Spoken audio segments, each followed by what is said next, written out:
আসসালামু আলাইকুম ওয়া রাহমাতুল্লাহি ওয়া বারাকাতুহু। মেহেরবানি করে কেউ ছবি তুলবেন না, ভিডিও করবেন না। রেকর্ডিং করতে চাইলে মোবাইল নিচে রেখে রেকর্ডিং করবেন। সামনের সারিতে যে ছোট্ট বাবুরা আসো, তোমরা পিছনে যাও। সামনে বুঝের মানুষ বসা সুন্নত, তোমরা একটু যাও, মুরব্বীদেরকে বসতে দাও। যাও, ছোট্ট শিশুরা তোমরা একটু পিছনে যাও, আশপাশে বসো, বেশি পিছনে যাওয়া লাগবে না, একটু এই সাইডে যাও। তোমরা শখ করে বসছে বেচারারা। হ্যাঁ, আর একটু পিছনে যাও, এখানে না, এই সামনের কাতারে বসবে না, পিছনে যাও, পিছনে।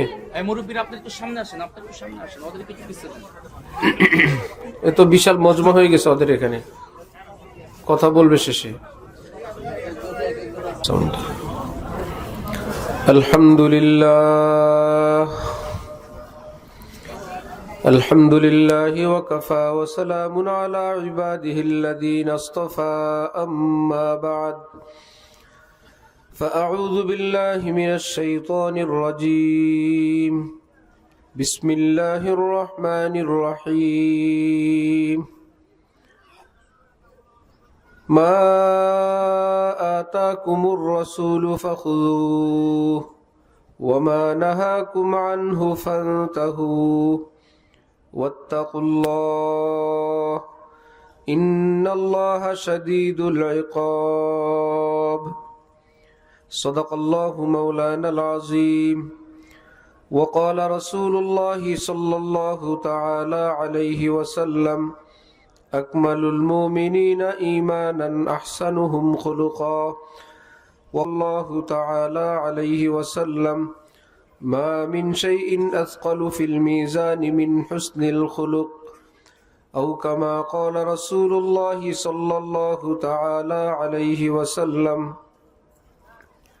মুআজ্জাজ হাজিরিন, আমি আল্লাহ পাক রব্বুল আলামিনের পবিত্র কালামের এক অংশ বিশেষ তেলাওয়াত করলাম এবং হযরত রাসূল করিম সাল্লাল্লাহু আলাইহি ওয়াসাল্লামের দুইখানা হাদিস শরীফ পাঠ করলাম।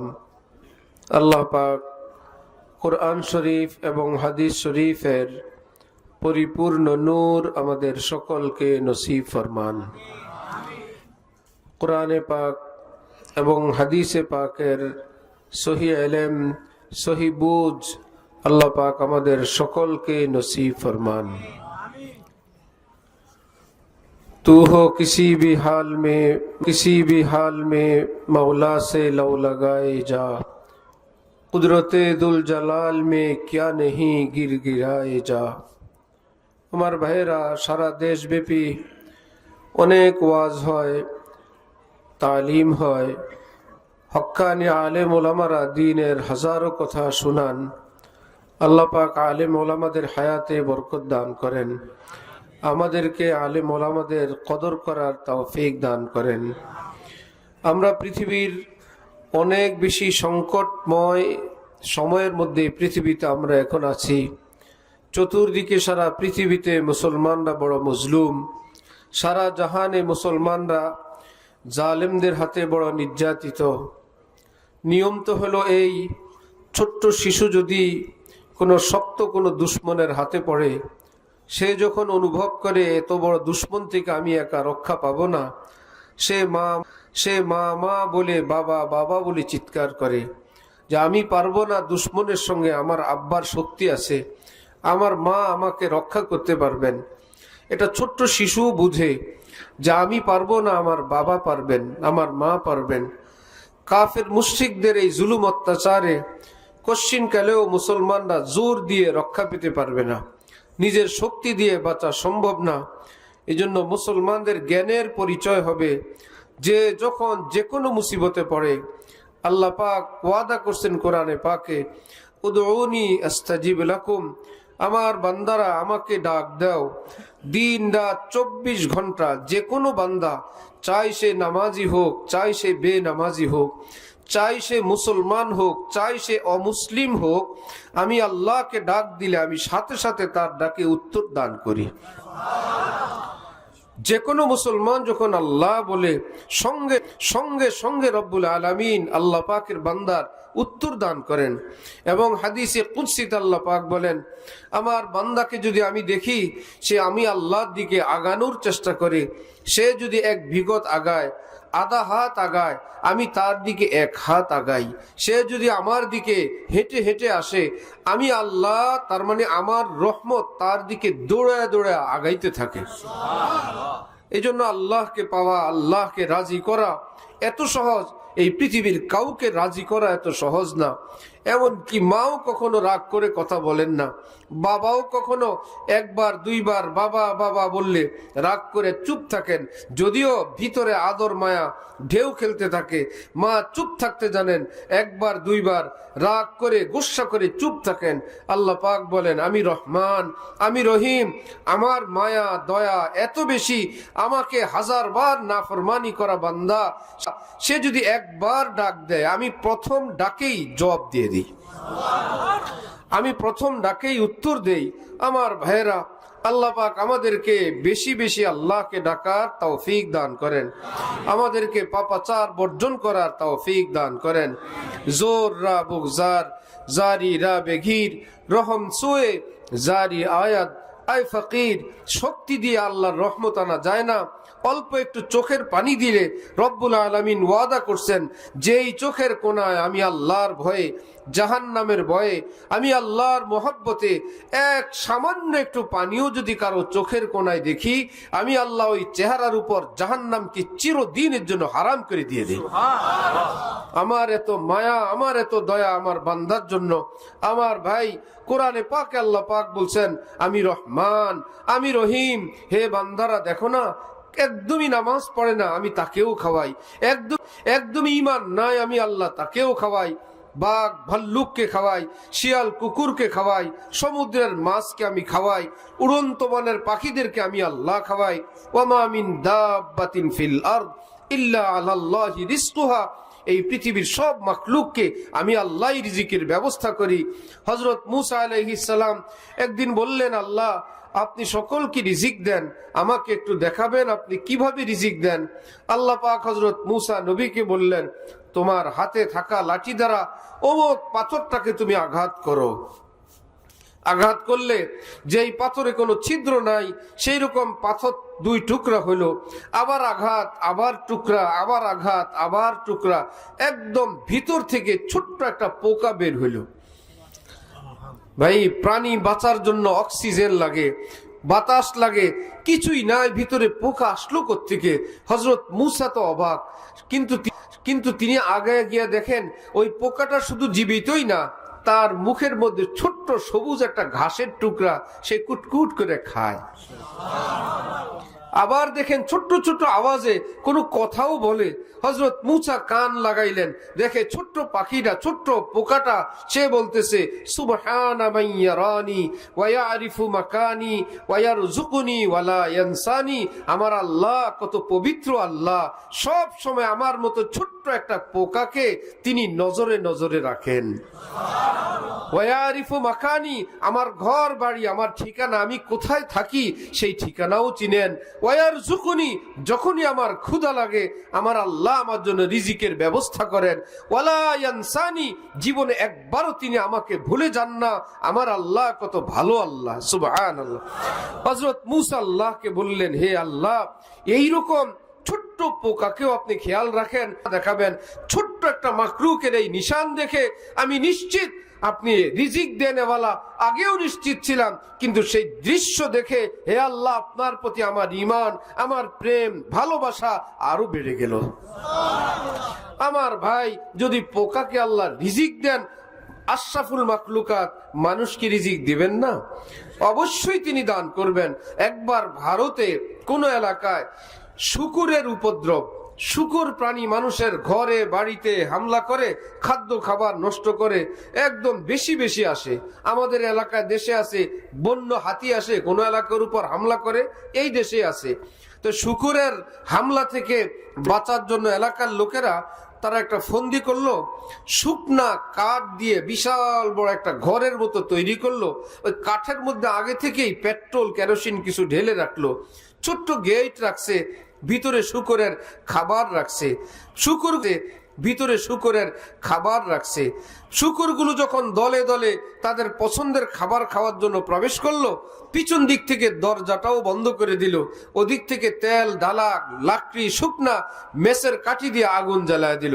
চতুর্দিকে আগুন, শূকর বেরোবার কোনো পথ নাই। তারা দৃশ্য দেখতেছে, এবার পূর্বে আর সব মরবে। হঠাৎ দেখা গেল শূকরগুলো তার সামনের দুইটা পা উপরের দিকে, আসমানের দিকে দিয়ে একত্রে চিৎকার শুরু করছে যে আমাদের কেউ নাই, আমাদের বানানেওয়ালা আল্লাহ তো আছেন। আমার ভাই, মানুষকে বানাইছেন যে আল্লাহ, শিয়াল, কুকুর, শূকরকেও সে আল্লাহ বানাইছেন। তিনি তার কোন হেকমতে বানাইছেন সেটা তিনিই জানেন। আহা, নিকৃষ্ট প্রাণী শূকরগুলো যখন একত্রে চিৎকার শুরু করছে, যে আকাশে কোনো মেঘ বাদলের নামও ছিল না, হঠাৎ পরিষ্কার আকাশতে যে ঝপঝপ করে বৃষ্টির পানি পড়ে একদম আগুন নিভে গেল। একটা পানি পড়ে একদম আগুন নিভে গেল। একটা শূকরও মরে নাই, সবগুলো বাইরে চলে গেছে।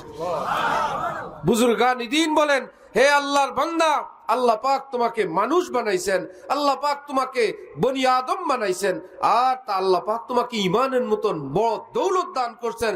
আর বলছেন, হে বান্দা, এই আসমান জমিনের সব নেয়ামত আমি তোর জন্য বানাইলাম। তুমি খাইবা, পরবা, থাকবা, আর কেবল আল্লাহকে ডাকবা। শিয়ালের জন্য, কুকুরের জন্য তো এত বড় সুযোগ সুবিধা, ফ্যাসিলিটি নাই। সে নাপাক, গান্দা, নিকৃষ্ট প্রাণী। শূকর যদি আল্লাহকে ডাকলে আল্লাহ শুনেন, বিপদ থেকে রক্ষা করার জন্য বৃষ্টি নাজিল করতে পারেন। মানব জাতি যদি আল্লাহর কাছে দোয়া করে, আল্লাহ কি তাকে ফেরত দিবেন? কশ্চিন কালেও না। আল্লাহ পাক, আল্লাহ অবশ্যই অবশ্যই সেই বান্দার উপরেও রহমত নাজিল করবেন। মায়ুস না হো আহলে জমি अपनी खता से, तकदीर बदल जाती है मुज़तर की दुआ से, मुज़तर की दुआ से। হাজার পাপিষ্ঠ বন্ধু, ভয় পায় না, মায়ুস হয় না, নিরাশ হয় না, আল্লাহর রহমত থেকে আশা ছেড়ো না।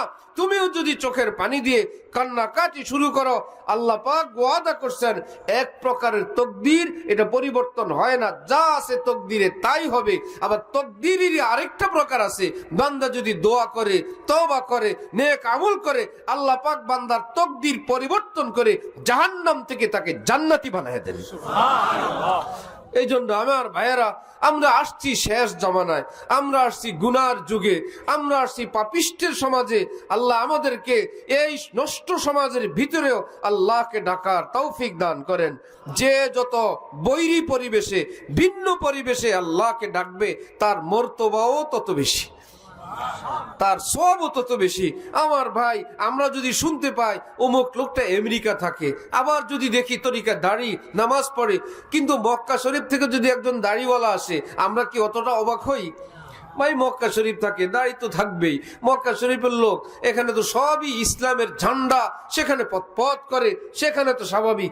আমেরিকায়, নরওয়ে, ফিনল্যান্ডে, নেদারল্যান্ডে আল্লাহ এত বড় দিনদার নামাজি, ঠিক সাহাবীদের জামানায় নামাজ পড়ে, নিশ্চয়ই সওয়াব পাবে। তাবিনের জামানায় রোজা রাখে, নিশ্চয়ই সওয়াব পাবে। কিন্তু বর্তমান যুগে চতুর্দিকে যখন অশ্লীলতা, বেপর্দা, বেহায়াপনা, চুরি, ডাকাতি, এইরকম সমাজের মধ্যেও যদি একটা মানুষ আল্লাহ বলে, আল্লাহর কসম, এই লোকের ডাকের দাম আল্লাহ অনেক বেশি দান করবেন। সুবহানাল্লাহ। সব মানুষ যখন গুনাহে লিপ্ত, এই লোকটা আমাকে ডাকে। এই জন্য এক বুজুর্গ বলেন, হে আল্লাহ, রাত গভীর, আপনি চতুর্দিকে তাকায় দেখেন, পৃথিবীর সব মানুষ ঘুমায়। আল্লাহ, এই অধমের দিকেও তাকায় দেখেন, একান্ত গোপনে আপনাকে তাকায় দেখেন, পৃথিবীর সব মানুষ ঘুমায়। আল্লাহ, এই অধমের দিকেও তাকায় দেখেন, একান্ত গোপনে আপনাকে রো কে কোই তেরা নাম লে রাহা হয়। চোখের পানি দিয়ে কেউ আপনাকে ডাকতেছে। পৃথিবী যখন ঘুমায় তখন কেউ আপনাকে ডাকে। আমার ভাইয়েরা, এই জন্য যুগ জামানা আমাদেরকে কিচ্ছু করতে পারবে এটা কশ্চিন কালেও সম্ভব না। পাকিস্তানের এক বুজুর্গ, তিনি বলেন, हमको मिटा सके जमाने में ये दम नहीं, जमाना खुद हमसे है, जमाने से हम नहीं। কারো যুগ জামানার শক্তি নাই আমাকে আপনাকে কিছু করবে। আমি ভালো হইলে যুগ ভালো, আমি খারাপ তো যুগ খারাপ। যুগ তো আগের মতোই আছে। সকালে সূর্য উঠে, সন্ধ্যায় উদিত হয়, রাত আসে, আবার রাত যায়। যুগ তো আগের মতোই। গাছ গাছের মতো, মাছ মাছের মতন, ফল ফলের মতন। কে বলছে যুগের দোষ? যুগের কোনো দোষ নাই। আমি খারাপ, এই জন্য সব খারাপ। আমার ভাইয়েরা, আমি নামাজ পড়লে আমাকে কেউ নিষেধ করবে? পাঞ্জাবি পড়লে নিষেধ আছে? তো কিসের দোষ? আমি নষ্ট হয়ে গেছি। অনেক ঘরে আছে নিজেই ডিশ লাগায়, নিজেই টেলিভিশন চালায়, দোষ দেয় নিজের বাচ্চাদের। কি ব্যাপার হুজুর? বাচ্চাদের কারণে রাখা লাগে, কোশ্চিন কালেও না। অভিভাবক যদি চায় আমার ঘরে নামাজ চলবে, আমার ঘরে দোয়া মুনাজাত চলবে, আমার ঘরে কোরআন তেলাওয়াত চলবে, কোশ্চিন কালেও ছোট্ট ছোট্ট শিশুরা আন্দোলন করবে না। না, আমাদের ঘরে টেলিভিশন লাগানো লাগবে। খোঁজ নিয়ে জানা গেছে ওই যিনি বাচ্চাদের দোষ দেন ওনার নিজেরও ভিতরে মিটমিট, বাচ্চাদের নাম দিয়ে আমিও একটু দেখি, নাম পড়ে বাচ্চার। আসলে উদ্দেশ্য আমার, হিম্মত করে যদি ওই ঘরেও তিনি বলেন, হে আমার বাবারা, কলিজার টুকরা সন্তানরা, মেয়েরা, এই পৃথিবীতে আমরা অস্থায়ী, কয়েকদিনের জন্য আসছি। দেখো না তোমার দাদা ভাইয়া নাই, দেখো না তোমার দাদার বাবা নাই, দেখো না বাবা একদিন যুবক ছিলাম আজকে বুড়ো হয়ে গেছি, দেখো তুমি ছোট্ট ছিলে এখন বড় হয়ে গেছো, এই তো দেখো তোমার আঙ্কেলের ইন্তেকাল হয়ে গেছে, এই তো দেখো মসজিদে এলান হচ্ছে, এটাই চিরসত্য হয়ে গেছে, এই তো দেখো মসজিদে এলান হচ্ছে, এটাই চিরসত্য। হঠাৎ তোমার আমার নামেও একদিন বাড়িতে খাট আসবে, এইরকম সাদা কাপড় আসবে, এই যে বাঁশ ঝাড় সুপারি বাগানের পাশে অন্ধকার কবরে তোমাকে আমাকে রেখে আসবে। শুনো, এখানে যদি আল্লাহ ডাকি, এখানে যদি কোরআন তেলাওয়াত করি, হাদিসে পাকে আছে কোরআন যে ভালোবাসে, মোহাব্বত করে, কোরআনের উপর আমল করে, ওই ব্যক্তিকে যখন কবরে দেওয়া হবে কোরআন তার মাথার কাছে এসে বসে থাকবে। অন্য ফেরেশতারা বলবেন, কে তুমি? বলবে, আমি তো কোরআন। আল্লাহ পাক একটা ফেরেশতার আকৃতি দিবেন, তুমি কোরআন মানি? হ্যাঁ, এই কবরবাসী আমার বন্ধু হয়, উনি আমাকে ভীষণ ভালোবাসতেন, আমাকে তেলাওয়াত করতেন, আমি যেই ঘরে আমাকে চর্চা করা হয়তো সেই মাদ্রাসাকে ভালোবাসতেন, আমি যাদের সিনায় থাকতাম হে হাফেজ আলেমদেরকে তিনি ভালোবাসতেন, যার কারণে আমার ওনার সঙ্গে বড় দুস্তি এবং বন্ধুত্ব। ঠিক আছে, দুস্তি বন্ধুত্ব আছে, এখন যাও। কোরআন তখন বলবে না, যাও। কোরআন তখন বলবে না, আমি যাব না, আমার বন্ধুকে একা রেখে আমি যাব। কখন যাবা? কোরআন বলবে আমার এই কবরবাসী বন্ধুকে নিরাপদে জান্নাতে পৌঁছানোর পর তারপরে আমি যাব। নিজের সন্তানকে বুঝান, কপালে চুমু দেন, এক লোকমা খাওয়ায় দেন, বাবা বাবা বলেন। কোশ্চিন কালেও এইরকম অসভ্য সন্তান এখনো মুসলিম সমাজে হয় নাই। এই কথা বলার পর বাবাকে বলবে না, আমাদের ডিশের লাইন লাগবে, আমাদের নষ্টামি করা লাগবে। ওয়াজাক্কির ফাইন্না যিকরা তানফাউল মুমিনিন। আল্লাহ পাক কোরআনে পাকে বলেন, ইন্না মিনাল হিজারাতি লামা ইয়াতাফাজ্জারু মিনহুল আনহার। কত পাথর আছে, পাথরের পেটের ভিতর থেকে আল্লাহর ভয়ে আস্তে আস্তে আস্তে আস্তে পানি নির্গত হয়, পানি প্রবাহিত হয়। হে আল্লাহ পাক বলেন, হে আমার নবী, আপনি আমার বান্দাদেরকে বুঝান, অন্তরটা যদি পাথরও হয়ে যায়, একদিন না একদিন ধীরে ধীরে ওই অন্তরের পাথর গলবে, চোখ থেকে পানি আসতে শুরু করবে। সুতরাং আমি যদি নামাজ পড়ি আমাকে না করার কেউ নাই। এই জন্য আজকে এক বয়ান, জুমার বয়ানে বাদামতলিতে বলতেছিলাম, আমার শেখ ঢালকানগরের হযরত আরিফ বিল্লাহ মাওলানা শাহ আব্দুল মতিন বিন হুসাইন সাহেব দামাত বারাকাতুহুম বলতেছিলেন, হে পৃথিবীর মানুষরা শোনো, তুমি যেদিক যাও, হে বন্ধু, তোমাকে হকের দিকে, সত্যের দিকে আহ্বান করব, ডাকবো। যদি আসো ভালো, না আসলে তোমার জন্য আমি দারোগা হব না, লাঠি নিয়ে দাঁড়াবো না, পিস্তল নিয়ে দাঁড়াবো না। তুমি সমাজতন্ত্র করতে চাও করো, রাজতন্ত্র করতে চাও করো, গণতন্ত্রের পিছনে দৌড়াও দৌড়াও, কিন্তু আমার একটা তন্ত্র আছে। কি তন্ত্র? আমার তন্ত্রের নাম মাওলা তন্ত্র। আমার মাওলা যা বলেন আমি শুধু তাই করব। বাকি রইল তোমাকে হুঁশিয়ার করে দেই, আমি নামাজ পড়বো, ডিস্টার্ব করবো না। আমি চেহারায় নবীর বাগান লাগাবো, তিরস্কার করবো না। আমি সুন্নতের লেবাস পরবো, বাঁকা চোখে দেখবে না।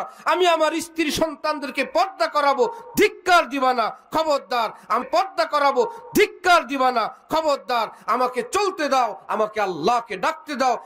প্রত্যেক ঘরের মুসলমান নারী পুরুষ যদি বলে আল্লাহ আমি আপনাকে চাই, আল্লাহ আমি হক চাই, কোরআন বলতেছে কোন এলাকার লোক, কোন মহল্লার লোক, কোন সম্প্রদায় যদি আল্লাহ আল্লাহ ডাকতে শুরু করে, নামাজ শুরু করে, হালাল খায় শুরু করে, আল্লাহ পাক বলেন জমিনের ভিতরে আসমানে আমার যত খাজানা আমি জমা করে রেখে দিছি, আমি ওয়াদা করলাম হাজার অভাব দুর্ভিক্ষ আসলেও এই বান্দাদের জন্য আমি সব ব্যবস্থা করে দিব। আফগানিস্তানের মুসলমানরা এখন তারা শাসন করতেছে আল্লাহর কোরআন মোতাবেক। এই দেশে আমেরিকাওয়ালারা ছিল না 20 বছর, কত অত্যাধুনিক অস্ত্র শস্ত্র নিয়ে থাকলো, পিটার ভয়ে বিমানের ছাদে করে পাখায় উঠে শিয়ালের মতন পালাইলো। সেই দেশ যেখানে তোমরা ছিলা, এখন আল্লাহর বান্দারা আসলেন, নামাজিরা আসলেন, আল্লাহ ওয়ালারা আসতেন, উলামায়ে কেরাম আসতেন, দ্বীন সুন্নত মোতাবেক এখন আসতেন, উলামায়ে কেরাম আসতেন, দ্বীন সুন্নত মোতাবেক এখন শাসন করতেছেন। এখন একই জমিনের নিচে হীরা পায়, মণি পায়, মুক্তা পায়, স্বর্ণ পায়, তেল পায়। কি ব্যাপার? কোরআনে আল্লাহ পাক বলছেন যে আমাকে মানবে তারে উঠানোর ব্যবস্থা করব, যে মানবে না সব বন্ধ করে রাখবো। আমার ভাইয়েরা, আমাদের আল্লাহ যে আল্লাহ শিয়াল কুকুরকে খাওয়ান, অবশ্যই আমাকে খাওয়াবেন। অন্যায় পথে যাওয়া লাগবে না, চুরির পথে যাওয়া লাগবে না। এই জন্য আমার ভাইয়েরা, একটু একটু আল্লাহকে ডাকার জন্য কে কে রাজি আছি যে আমি আপনি একটু একটু একটু জিকির করব? আল্লাহ আপনি আমাদেরকে তৌফিক দান করেন। কেউ যদি 100 বার প্রতিদিন লা ইলাহা ইল্লাল্লাহ বলেন, কয়বার? মাত্র 100 বার লা ইলাহা ইল্লাল্লাহ, লা ইলাহা ইল্লাল্লাহ। আমার আল্লাহ ছাড়া আর কেউ নাই। হযরত মুসা নবী আল্লাহকে বললেন, আল্লাহ আপনি আমাকে একটা আমল দেন, আমি একটা স্পেশাল আমল করতে চাই। আল্লাহ পাক হযরত মুসা নবীকে বললেন, আচ্ছা আমল করে। আল্লাহ পাক বললেন, মুসা স্পেশাল কাকে বলে? যেটা বেশি দামি হয়, বেশি দামি সেটাই তো স্পেশাল। শুনো, 7 আসমান 7 জমিন সবটাকে যদি একটা পাল্লায় রাখো আর এই কালেমা যদি আরেকটা পাল্লায় রাখো, কালিমার পাল্লা ভারী হয়ে যাবে। এর চাইতে বড় কি চাও হে মুসা? ও হো, এত দামি। আরেক হাদিসে আছে কোন পাপিষ্ঠ গুনাহগার মানুষ কিয়ামতের দিন আমল ওজন করা হবে। আল্লাহ পাক বলছেন যে ফামান ফাসাকুলাত মাওয়াজিনুহু ফাহুয়া ফি ঈশাতির রাদিয়া, যার নেকির পাল্লা ভারী হবে তার বড় খুশহাল, সে তো জান্নাতে যাবে। কিন্তু ওই বেচারার গুনাহের পাল্লায় ভলিউমকে ভলিউম, শুধু গুনাহের লিস্ট, এই গুনাহ সেই গুনাহ, এক একটা মানুষের নজর যত দূর যায়, এক একটা খাতা এত বড়, হাজার হাজার লক্ষ লক্ষ পৃষ্ঠা। কয়টা ভলিউম? 99টা। গুনাহের পাল্লায় এই 99টা, গুনাহের পাল্লায় এই 99টা উঠানো হইল। এবার নেকির পাল্লায় কি আছে? কিচ্ছু নেই। এই লোকটার কোনো আমলই নেই, কিন্তু এই লোকটার বুকে লা ইলাহা ইল্লাল্লাহ ছিল, মানে এই লোকটা ইমানদার। নবীজি বলেন হঠাৎ ওই নেকির পাল্লা একটা কাগজ এসে পড়বে, এই বান্দার কিছু নাই, আছে একটু লা ইলাহা ইল্লাল্লাহ, একটু ঈমান আছে। ওই ঈমানওয়ালা ছোট্ট একটা কাগজ ওই পাল্লায় পড়ার সাথে সাথে ওই পাল্লাটা নিচের দিকে চলে যাবে, 99ওয়ালা ভলিউম উপরে উঠবে। আল্লাহ বলবেন আমার তো আগেই কথা, যেই পাল্লা ভারী হবে সেই পাল্লার ফয়সালা হবে। আমার তো বান্দার নেকির পাল্লা ভারী হয়ে গেছে রে, হে ফেরেশতারা যাও, আমার বান্দার জন্য জান্নাত মঞ্জুর করে দিলাম।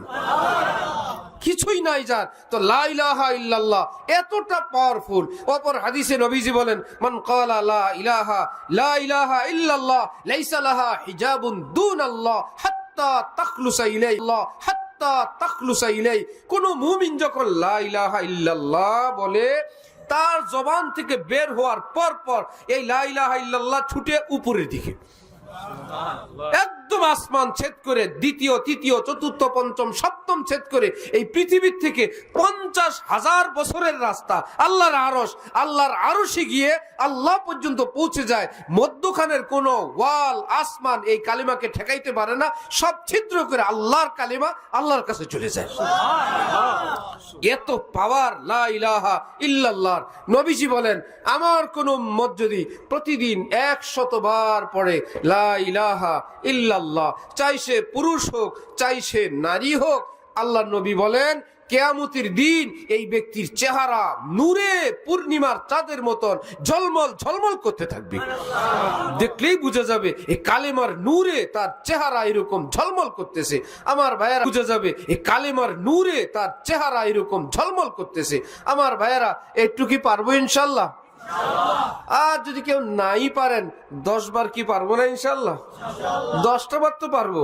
10 বার যদি কেউ না পারেন, একটা বার কি পারবেন না? প্রতিদিন একবার বলে থামতে পারবেন? লা ইলাহা ইল্লাল্লাহ আর বলবো না, মন চাইবে ব্রেক দিতে, আরে বলে কি না একবার না আরো কয়েকবার। আহা, আল্লাহ এত দয়াল। আল্লাহ পাক ওয়াদা করছেন, আমার কোন বান্দা যদি নেকির নিয়ত করে, এখনো করে নাই, আল্লাহ আমি করব, ওই আমলটার সমপরিমাণ সওয়াব আল্লাহ তাকে দান করে দিয়ে দেন। আর যদি ওই নেকিটা বান্দা করেই ফেলে, একটা আমল করলে 10 গুণ সওয়াব আল্লাহ দান করে দেন। আর যদি কোনো গুনার নিয়ত করে, আল্লাহ ফেরেশতাদেরকে এখনো কিছু লেখো না, এখনো তো আমার বান্দা গুনাহ করে নেই। নেকির নিয়ত করলে সব লেখা হয়ে যায়, গুনাহের নিয়ত করলে আল্লাহ ফেরেশতাদেরকে বলে এখনো লেখা করে নেই। আর যদি একান্ত গুনাহটা করেই ফেলে, আচ্ছা ঠিক আছে, একটা গুনাহ করছে, একটাই লেখো, সেখানে আর 10টা নাই। একটা গুনাহ নিয়ত করলেও লেখে না, করলেও 10টা লেখে না। নেকির নিয়ত করলেই আগে সব লিখে ফেলে, আর আমলটা করলে 10 গুণ নেকি আল্লাহ পাক তাকে দান করে দেন। আমার দাদা পীর বিশ্বের মস্ত বড় এক আলেম, বুজুর্গ, মস্ত বড় এক আল্লাহর দেওয়ানা, তিনি আমার শায়েখ হালকানগরের পীর, বড় বুজুর্গ আলেম আল্লাহওয়ালা। ওনাকে ওজিফা দিয়েছেন। পীর মুরিদকে ওজিফা দিতে হয় না, আমল প্রত্যেক দিন কি করবে বলছেন যে তুমি 100 বার লা ইলাহা ইল্লাল্লাহ আল্লাহ আল্লাহ এটা করবা, 100 বার 100 বার। যদি না পারো তাহলে 10 বার, যদি না পারো মাত্র একটা বার ডাক দিবা আল্লাহ, একবার বলবা লা ইলাহা ইল্লাল্লাহ, তবু তো ফেরেশতা লিখবে হ্যাঁ আজকেও আল্লাহর জিকির করছি। পরের দিন একবার বললে ফেরেশতা বলবে হ্যাঁ, আর বললে ফেরেশতা বলবে হ্যাঁ আজকেও জিকির করছে। সংখ্যায় কম বেশ, কিন্তু আল্লাহকে তো ডাকছে। সেই বড় বুজুর্গ করাচির, তিনি বলেন, শুনো আমার বান্দা ভাইয়েরা, ভোর রাতে আল্লাহকে ডাকলে আল্লাহ বেশি খুশি হন। কিন্তু অনেক মানুষ ভোর রাতে উঠতে পারে না। তুমি কি কখনো ঘুম থেকে জাগো না? তোমার ঘুম কি ভাঙে না? পেশাব করতেও কি উঠো না? এপাশ উপাস থেকে সাইড পরিবর্তন করলে কিংবা কোনো আওয়াজে কখনো কি রাত গভীরে ঘুম ভাঙে না ভাইয়েরা? ভাঙে কিনা? হযরত বলেন উযু লাগবে না, কিবলামুখী হওয়া লাগবে না, টুপি মাথায় লাগবে না, জায়নামাজ লাগবে না, তুমি যেমনি জাগো এমনি একটা বার ডাক দাও আল্লাহ। 1-2 বার বলো আস্তাগফিরুল্লাহ, একবার বলো লা ইলাহা ইল্লাল্লাহ, যেটাই তোমার মন চায় 2-4 বার আল্লাহকে ডাকো। মাঝে মাঝেই তোমার ঘুম ভাঙে, মাঝে মাঝেই বলো আল্লাহ। আবার ঘুম ভাঙে, এমনি আল্লাহ বলে আবার উপাস করে ঘুমায় যাও। যারা আল্লাহ ওয়ালা, যারা আল্লাহর প্রিয় মানুষ, গভীর রাতে যারা জিকির করে, কিয়ামতে আল্লাহ তাদের মানুষ ঘুমাইছে, গভীর রাতে তারা আমার জিকির করছে, ওই মানুষদের কাতারে এই যে এপাশ উপাসের সময় ঘুমের মাঝে আল্লাহকে ডাকছিল, আল্লাহ পাক এদেরকে ওই কাতারে উঠে দিবেন। সুবহানাল্লাহ। আল্লাহ বলবেন আমি সাক্ষী, আমার এই বান্দা গভীর রাতে আল্লাহ আমাকে ডাকছিল, আমাকে স্মরণ করছিল, অন্য কিছু করে নাই, আমি আল্লাহকে ডাকছিল। আমার ভাই, এই জন্য আল্লাহকে রাজি করা যত সহজ, পৃথিবীর কেউ নাই তিনি এত সহজে রাজি হয়ে যান। কেউ নাই, ডাক দিলেই উত্তর দেয়, সে যত বড় নেতাই হোক। হয়তো মোবাইল বিজি, অথবা মোবাইল বন্ধ, অথবা বলবে ভাই বিষয়টা এমন, এই জায়গায় তো আমি কিছু করতে পারবো না ভাই, এমন উপরের থেকে আসছে খবর, ওই জায়গায় তো আমার কোনো হাত নাই, কারণ বড় আছে, বড় আছে কিনা? ঠেকা আছে, অপারগতা আছে, বিজি আছে, ঘুম আছে। আল্লাহ পাক বলেন শুনো, আল্লাহু লা ইলাহা ইল্লা হুয়াল হাইয়ুল কাইয়্যুম, আমি তো সব সময় চিরঞ্জীব, আমি তো লা তাখুযুহু সিনাতুন, তন্দ্রাও আসে না, আমি ঘুমও চাই না, 24 ঘন্টা জেগে থাকি। যদি আমার বান্দা ডাক দেয়, আমার বান্দা বিপদে পড়ে, আমি সাথে সাথে তার উপকার করি। এই জন্য আল্লাহ আমাদেরকে আল্লাহকে ডাকার তৌফিক দান করেন। 100 বার চেষ্টা করবো ইনশাআল্লাহ। আরেক হাদিস, রাসূল পাক সাল্লাল্লাহু আলাইহি ওয়াসাল্লাম বলেন, কেউ যদি 10 বার দুরূদ শরীফ পড়ে, কতবার ভাই? 10 বার, সকালে 10, রাত সন্ধ্যা বেলায় আবার 10। এমনিতেই হাদিস আছে, একবার দুরূদ পড়লে আল্লাহ পাক তার উপর 10 বার রহমত নাজিল করেন। একবারে কি পরিমাণ সেটা বলেন নেই। এক হাদিসে আছে 10টি রহমত, আর এক হাদিসে আছে 10 বার। আল্লাহ যার মোহব্বত যেমন, যার অন্তরটা যেমন, সেই পরিমাণে আল্লাহ আল্লাহর মতন। কোন বাদশা কি কাউকে 1 টাকা দেন? 10 টাকা দিতে পারেন? কোন মিনিস্টারের কাছে গিয়ে যদি বলেন ভাই আমার 1 টাকা দেন, চাইতে গিয়ে যদি বলেন ভাই আমার 1 টাকা দেন, চাইতে পারে কিন্তু দিতে পারে না। 1 টাকা কেমনে দেয়? আমি মন্ত্রী সাহেব, আমি উজির, আমি এত বড় শিল্পপতি, সে ফকির, আমি আমার মতন দিব। আহা, রাজা যদি দিতে না পারেন, রাজার রাজা, রাজত্ব ভিক্ষা দেনেওয়ালা আল্লাহ, আল্লাহ যদি কারো উপর 10 বার রহমত নাজিল করেন, একবার কি 1 ফোঁটা করে দিবেন? 1 চিমটি করে দিবেন? ওহো, এক বুজুর্গ আল্লাহর কাছে বলতেছিলেন, আল্লাহ আপনার 1 ফোঁটা রহমত দান করেন, আল্লাহ 1 ফোঁটা রহমত দেন না আল্লাহ। আরেক বেচারা শুনে বলল, আল্লাহর কাছে ফোঁটা চাই কেউ? তিনি বললেন, আরে মিয়া, আল্লাহর ফোঁটা চিনো? আল্লাহর রহমতের 1 ফোঁটা সাগরের চেয়ে বড়। তুমি আল্লাহর রহমতের ফোঁটা বুঝো, সেটা পৃথিবীর সাগরের চেয়ে বড়। সেই রব্বুল আলামিন বলতেছেন, যদি একবার কেউ দুরূদ পড়ে, নবী বলেন আমি আল্লাহ তার উপর 10 বার রহমত নাজিল করি। তাহলে 10 বার পড়লে কয়বার? 100 বার। একবার যদি 10 বার হয়, 10 বার 100 বার। সকালবেলায় দুরূদ শরীফ পড়লো 10 বার, রহমত নাজিল হলো 100 বার। সন্ধ্যাবেলায় দুরূদ শরীফ পড়লো 10 বার, রহমত নাজিল হলো কয়বার? 1 পুরস্কার। আরেক পুরস্কার অপর হাদিসে আছে, ইন্না লিল্লাহি মালাইকাতান সাইয়াহিনা ফিল আরদ ইউবাল্লিগুনি মিন উম্মতি আসসালাম। নবীজি বলেন, কিছু ভ্রাম্যমান পর্যটক ফেরেশতা পৃথিবীতে ঘুরে ফিরে যদি দেখে কেউ আমার উপর দুরূদ পড়ে, ওই ফেরেশতার সাথে সাথে ওই ব্যক্তির দুরূদগুলো কালেকশন করে আমার রওজায় চলে আসে। সাথে সাথে নবীর রওজায় গিয়েই বলে, ইয়া রাসূলুল্লাহ, অমুক অঞ্চলের এলাকার নাম, ওই ব্যক্তির নাম, তার বাবার নাম নিয়ে বলে নবীজির রওজায় আপনার জন্য এতবার দুরূদ শরীফের হাদিয়া পাঠাইছে। 24 ঘন্টা যে যখন দুরূদ পড়বে, ফেরেশতা নবীজির রওজায় নিয়ে যাবেন, আর নবীজি খুশির চোটে বলবেন, আমার উম্মত আমার জন্য দুরূদ শরীফের হাদিয়া পাঠাইছে। আর কারো যদি কপাল খোলে, সে যদি রওজায় পাকের সামনে গিয়ে সালাতু আসসালামু আলাইকা ইয়া রাসূলুল্লাহ, এ রাসূল, আমি তো আপনার খেদমতে চলে আসছি, আমি তো আপনার পাগল গুনাহগার উম্মত। হাদিস শরীফে আছে, রওজার ভিতর থেকে নবীজি উত্তর দান করেন, ওয়া আলাইকাস সালাম ইয়া উম্মতি, আমার উম্মত, তোর উপর আল্লাহর রহমত নাজিল হোক, তুই আমার কাছে চলে আসলি। সুবহানাল্লাহ। আমার ভাই, আমরা কি চাই না নবীজির দরবারে আমার নামটা উচ্চারিত হোক? সবাই চাই কিনা? এটার আমল দুরূদ শরীফ। আমার মা বোনরাও শুনতেছেন, দুরূদ শরীফ। কেউ যদি বলেন কেউ নাই, আমার এক বুজুর্গ বলেন, কোই নেহি जो यार की ला दे खबर मुझे ऐसा ले आश तो ही बहा दे उधर मुझे। কেউ নাই আমাকে আমার নবীর একটু সংবাদ পৌঁছাবে আমার কাছে, নবীজি কেমন আছেন, নবীজির দরবারওয়ালারা কেমন আছে, মদিনা এখন কেমন চলতেছে, আমার কাছে খবর বলার কেউ নাই, আমার কাছে টাকাও নাই যাওয়ার। হে আমার চোখের পানির অশ্রু সুদ, তুমি এই পরিমাণ অশ্রু বহ, এই পরিমাণ অশ্রু তুমি স্রোত চলতে থাকো, যাতে করে তোমার চোখের পানির উপর দিয়ে আমি ভাইসা নবীর মদিনায় যাইতে পারি। উদার মুঝে, হে আমার অশ্রু জল, তুমি এতটা প্রবাহিত হও, তোমার স্রোতের উপর ভেসে ভেসে আমি আমার নবীর রওজায় চলে যাব। কারি তৈয়ব সাহেব রহমতুল্লাহ আলাইহি, দেওবন্দের মুতামিম, তিনি দুরূদ শরীফ আর পড়তে পড়তে একবার লিখছেন, হে নবী, আমার মনে বড় কষ্ট, আমাকে অনেকে কষ্ট দিছে, আমি একদিন আসব আপনার রওজায়, আমি আপনাকে সালাম করব আর আমার কষ্টের কথাগুলো বলবো। আমাদেরও এরকম কারো থাকতে পারে মনে বড় কষ্ট, সে যেন দুরূদ শরীফ পড়ে, সে যেন আল্লাহকে ডাকে, সে মনে মনে বলবে, হে রহমাতুল লিল আলামিন, আমি তো কিছুই দিতে পারি নাই, কয়েকটা রহমত দুরূদ শরীফ আপনার জন্য হাদিয়া পাঠাইলাম। নবীজি যার উপর খুশি হয়ে যান, নবীজির অন্তর আত্মা মুবারক যার দিকে মাইল হয়, আসমানওয়ালা তাকায়া থাকেন, আমার নবী কাকে ভালোবাসেন, কার দিকে তার অন্তর মুবারক মুতাওয়াজ্জি হয়েছে, আল্লাহ তার উপর খুশি হয়ে যান। সকালে কয়বার? 10 বার। সন্ধ্যায় কয়বার? এ তো অন্যান্য ফজিলত গুলো বললাম, কিন্তু 10 বার পড়লে নবীজি বলেন যে এত বড় ভাগ্যবান কপালওয়ালা, সকালে 100 বার রহমত পাইছে, বিকালে 100 বার রহমত পাইছে, প্রতিদিন সকালে আমার কাছে হাদিয়া আসছে, বিকালে আমার কাছে তার পক্ষ থেকে দুরুদের হাদিয়া আসছে। শুনো আমার উম্মত পাগল, কিয়ামতের দিন আমি ওয়াদা করলাম আমি আল্লাহর কাছে তোর জন্য সুপারিশ করে জান্নাতে দান করে দিব, আমি তোকে জান্নাতে পাঠানোর ব্যবস্থা করব। সুবহানাল্লাহ। তাহলে একটা আমল হইল লা ইলাহা ইল্লাল্লাহ কয়বার? 100 বার। আরেকটা আমল হইল সকাল সন্ধ্যায় দুরূদ শরীফ 10 বার 10 বার। এই দুইটা আমল কি চেষ্টা করব ইনশাআল্লাহ।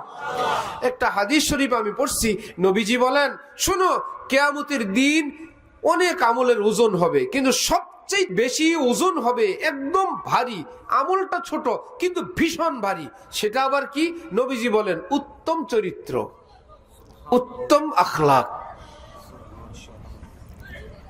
আমরা তো মনে করি নামাজ আমল, রোজা আমল, দান সদকা আমল, টুপি দাড়ি আমল, পায়জামা পাঞ্জাবি আমল, নিশ্চয়ই এগুলো আমল। কিন্তু এগুলোর পাশাপাশি একজন মুসলমান ভাই আমার দ্বারা কষ্ট পাচ্ছেন, আমি এমন জায়গায় দাঁড়ায় আছি তিনি যাইতে একটু কষ্ট হইতেছে, আমি একটু সরে রাস্তাটা ছেড়ে দাঁড়াইলাম, একটা উত্তম আখলাক। নবীজি বলেন হাজার হাজার লক্ষ লক্ষ নফল নামাজের চেয়ে তুমি একটা বড় আমল করলাম।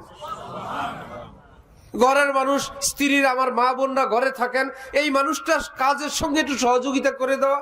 চলো বাচ্চাদের কাপড়গুলো আমি ভাঁজ করি, মনে হয় যেন এই লোক তো বোর গোলাম, ঘরের কাজ করে। নবীজি বলেন শুনো হাজার হাজার এশা কাওয়াবিন নফলের চেয়ে এই ব্যক্তি আমার সুন্নতের উপর আমল করলো, আমার বান্দির একটু উপকার করলো, হেল্প করলো, আল্লাহ পাক তাকে অনেক বেশি পুরস্কার দান করে দিবেন। আশ্চর্য, একে অপর একটু উপকার করে দিল, একজন আরেকজন একটু খেদমত করে দিল, কেউ রাস্তা জিজ্ঞাসা করলো ওই লোকটার রাস্তা দেখায় দিল, একজন একটু ভাঙতি টাকা চাইলো নিজে পারলে দিল, না হলে বললো ভাইয়া আপনি দাঁড়ান আমি একটু ব্যবস্থা করি, সেই ব্যবস্থা করে দিল। অথবা আরেকজন ভাইয়ের কোনো বিপদে তার একটু উপকার করলো, একজন বেকার মানুষ তার একটা চাকরির ব্যবস্থা করে দিল, একটা ছেলে মেয়ের বিয়ে হয় না, এই সেই বেচারা আরে আমার মহল্লার একটা ছেলে অথবা একটা মেয়ে তার একটা বিয়ের দরকার, আল্লাহ পাক বলেন আমার কোন বান্দাকে আমি যদি দেখি আরেক বান্দার উপকারে সে মশগুল, সে দৌড় ঝাঁপ করতেছে, আমি আল্লাহ এই বান্দার উপকারের জন্য আমি নিজেকে মশগুল করে দিই। তুই আমার বান্দার উপকারের জন্য, আমি তোর উপকারের জন্য। ও আল্লাহ, আমি একজনের করলাম, এই করে আমি আল্লাহকে পেয়ে গেলাম। ও ইসলাম কত সুন্দর, ইসলাম পুরস্কারওয়ালা আমল। আল্লাহ পাক আমাদেরকে ইসলামের উপর আমল করার তৌফিক দান করেন। এই জন্য উত্তম আখলাক। সমাজে আমরা বাস করি, আমাদের প্রতিবেশী থাকেন, আমাদের পার্টনার থাকেন, আমাদের ক্রেতা খরিদ্দার থাকেন, আমাদের ভাই বেরাদার থাকেন, আমাদের বউ শাশুড়িরা থাকে, ননদ ভাবিরা থাকে, আজ কত রকমের মানুষের সঙ্গে আমাদের সদাচার। নবীজি বলেন আমি নবীর থেকে তুমি মুসলমান একটা সনদ নিতে হইলে তুমি একটা কাজ করে আসবা। তোমার সমাজের লোকেরা যদি বলে এই লোকটা নারী হোক পুরুষ হোক তার সর্বপ্রকার অত্যাচার থেকে আমরা নিরাপদ, তিনি আমাদেরকে কোনো রকম জুলুম করেন না, দুর্ব্যবহার করেন না, অত্যাচার করে না, এই রকম সনদ যদি তোমার মহল্লার তোমার দেশের লোক জনগণ এটা দেয়, আমি নবী তোমার ব্যাপারে একটা সার্টিফিকেট দিব, হে আল্লাহ আমার এই উম্মতটা 100% পাক্কা মুসলমান। তুমি তোমার চরিত্রের সার্টিফিকেট নিয়ে আসো, আমি তোমার মুসলমান হওয়ার থাকবো। আর নবী যাকে মুসলমান হওয়ার সার্টিফিকেট দেন ওই লোকটা জাহান্নামে যাবে না জান্নাতে যাবে? তার মানে নবীজি তার জান্নাতি হওয়ার সনদ দিবেন। এই জন্য আমার ভাইয়েরা, কিছু আছে নামাজ রোজা এর পাশাপাশি নিজের চরিত্রও সুন্দর করা চাই, আচার আচরণ লেনদেন ভাষা মুখের ব্যবহার সেটাও সুন্দর করা চাই। সেটা কার সঙ্গে করব? যেই মানুষের সঙ্গে জীবনে দেখা সাক্ষাৎ নাই তার সঙ্গে, ভাই যার সঙ্গে দেখাই হয় না কি ভালো ব্যবহার করব? এই আমরা থাকি ঢাকায়, আমরা কি রংপুর দিনাজপুর ওয়ালার সঙ্গে এখানে বসে ভালো ব্যবহার করব? ভাই দেখাই নাই। যারা যত কাছের, দিন রাত উঠা বসা যাদের সঙ্গে খোঁজ নিতে নিতে নিতে নিতে জানা গেল সবচেয়ে বেশি কাছের নিজের ঘরের মানুষ, তাদের সঙ্গেই সবচেয়ে বেশি থাকা হয়। লেনদেন রাগ গুসা মান অভিমানের এই জায়গাটা। এইবার নবীজি বলেন শুনো, তোমাদের মধ্যে যারা নিজের পরিবারের লোকদের কাছে ভালো সে আসলেও ভালো, সমাজের লোকদের কাছে বহু ভালো, কিন্তু ঘরের থেকে খবর আসে আপনার কাছে তো বড় সুন্দর সুন্দর কথা, বড় ভদ্র ভদ্র ব্যবহার, ঘরে যে সুফি কেমন হয় আমার থেকে জেনে নিয়ে। নবীজি বলেন হইল না কাজ, মেইন জায়গা থেকে তোমার ব্যাপারে ভালো ভোট আসে নাই। এই জন্য আমার ভাই হোটেলে রেস্তোরাঁয় খায়, সবাই খায় যার যার মতন, খোঁজ নিয়ে জানা গেছে 20-50 টাকা একটু নাস্তা খাইলো, ওই বেচারার একটু ভালো ব্যবহার করলো, একটু সার বললো, আসার সময় 20 টাকা সিঙ্গারা সিঙ্গারা খায়া 10 টাকা বোনাস দিয়ে আসে, 30-40 টাকার কিছু খায়া ওখানে বকশিস দিয়ে আসে, নাও বকশিস, ওই বেটাটা সালাম দে। কি সে কি সিঙ্গারা বানাইছিল? তোমাকে একটু পরিবেশন করে খাওয়াই দিছে। ওহো, আর আমার মা বোন যিনি ঘরে আছেন তিনি কি কেবল একটু সিঙ্গারা বানায় খাওয়ান? বছরকে বছর, মাসকে মাস, সারাটা জীবন রান্না বান্না, কুটা কাটি, পরিবেশন, কত আইটেম। জীবনে বকশিস বোনাস তো দূরের কথা, মুখ খুলে একটু বলতে পারে না আলহামদুলিল্লাহ, বলতে পারে না আলহামদুলিল্লাহ, রান্নাটা মজা হয়েছে, আলহামদুলিল্লাহ, প্রাণ ভরে খাইছি। এইটুকুন যদি স্বামী বলেন, তাও রাঁধুনি বেচারি মনে করে আমার রান্নাটা সার্থক, আমার কষ্টটা সার্থক, আমার বাচ্চা, আমার স্বামী খেয়ে তিনি আজকে একটু উপলব্ধি প্রকাশ করছেন। মুফতি শফি সাহেব পাকিস্তানের এক বড় বুজুর্গ, এক বাসায় খাবার খেয়ে বলতেছিলেন আলহামদুলিল্লাহ, আজকে রান্না খুব মজা হয়েছে ভাই। হঠাৎ শুনতেছেন ঘরের ভিতর থেকে কান্নাকাটির আওয়াজ। ঘরের ওয়ালাকে বললেন, ভাই ভিতরে মহিলা মানুষ কান্না করে, কি ব্যাপার? ভিতর থেকে ওই মহিলা পর্দার আড়াল থেকে বলছে, হুজুর আজকে 30 বছর এই বাড়িতে আমি সংসার করি, প্রতিদিন আমি শুনি আমার রান্না মজা হয় না, আমি কেবল বকা ঝকাই শুনতে থাকি। এই জীবনের প্রথম আমি শুনতে পাইলাম আমার রান্না পৃথিবীর কারো কাছে ভালো লাগছে, এই খুশির চোটে আমি কান্না করতেছি। কতটা জালেম, কতটা নির্দয়, কতটা পাষাণ হৃদয়ের মানুষ। আহা, একদিন না, একটা সপ্তাহ, একটা মাস এই ঘরের দায়িত্বটা স্ত্রী। ঘরে তুমি কি কাজ করো? আমি তো সব সময় কেবল ভাবি কি করে কি করে। ঠিক আছে, এই এক সপ্তাহে ঘরের দায়িত্ব আমার, অফিস আদালত ছুটি, ঈদ উপলক্ষে মার্কেট বন্ধ। ঠিক আছে, এক সপ্তাহ ঘর তুমি যেই যে কাজগুলো করতা শুধু আমাকে জানাইবা, বলবে বিসমিল্লাহ বলে। সকালবেলায় সবগুলো মশারি খোলা, ভাঁজ করা, কাঁথা বালিশগুলো এতগুলো রুম ঠিক করা, তারপরে ঝাড়ু দেওয়া, নাস্তা রেডি করা, সবাইকে নাস্তা খাওয়ানো, প্লেটগুলো আবার ধুয়ে মুছে জায়গা মতো রাখা, দুপুরের প্রস্তুতি নেওয়া, মাছ তরকারি কুটা, ফ্রিজ থেকে বের করা, এই রান্না বান্না করে খাওয়া। কি ভাইরা, পুরুষরা ঘরে থাকবে না, পালায় চলে যাবে, সাথে সাথে পদত্যাগ করবে, বলবে এই চাকরি আমার লাগবে না। এই চাকরি কি আমার মা বোনরা এই মাসে একদিন করেন? সারা মাস, সারা বছর। রোগ নাই, শোক নাই, ভালো নাই, মন্দ নাই, মাথা ব্যথা বানাই, চাকরি করাই লাগবে। এর মধ্যে বাচ্চা কাচ্চাদের কত রকম মান অভিমান, তাদের গোসল, তাদের সেবা যত্ন, আরো অন্যান্য নাই, মাথা ব্যথা বানাই, চাকরি করাই লাগবে। এর মধ্যে বাচ্চা কাচ্চাদের কত রকম মান অভিমান, তাদের গোসল, তাদের সেবা যত্ন, আরো অন্যান্য কোনো কাজ। আর আমি আপনি অফিস থেকে, ঘর থেকে, দোকান থেকে আইসাই ওই কষ্ট করা ওই মানুষটার সঙ্গে আবার রাগারাগি, চেতাচেতি, আবার মান অভিমান। এটা জালেম মানুষ যে হয়, যার কপালটা মন্দ হয়ে যায়, এটা তার চরিত্র। যার ভাগ্য ভালো, সে সালাম দিয়া ঘরে প্রবেশ করবে আর মনে মনে একটা উপলব্ধি রাখবে, আমার এই মানুষটা আছে বলেই তো বেটাগিরি করছি, না হলে এই বাচ্চাদেরকে কে সামলাইতো, এই আমার ঘর এসব কে গুছিয়ে রাখতো। যার অকাল স্ত্রী মারা যায়, ওই স্বামীর কাছে জিজ্ঞাসা করেন স্ত্রীর দাম কত।